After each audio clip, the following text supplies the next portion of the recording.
Jimmy Carter, the 39th U.S. president, has died at age 100 years old. Hi again and welcome. This is Links 007 TV News Report, and we'll be right back with the full details to come. Welcome to Links 007 TV News Report, providing you with the best in local and international news updates. This is a place where you can get the most reliable and informative news information. Links 007 TV News Report. Welcome back and thanks for joining us. This is Links 007 TV News Report.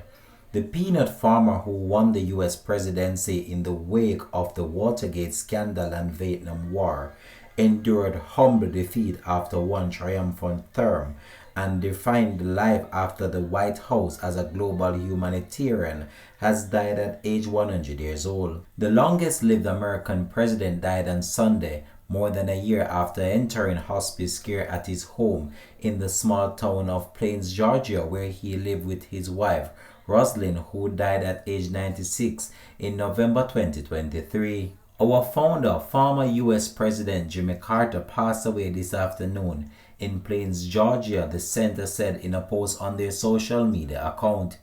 It added in a statement that he died peacefully surrounded by his family. As reaction poured in on Sunday from around the world, former U.S. President Bill Clinton and his wife Hillary were among those praising Carter for his life devoted to helping others. Outgoing President Joe Biden and incoming President Donald Trump also expressed sadness at the passing of Jimmy Carter.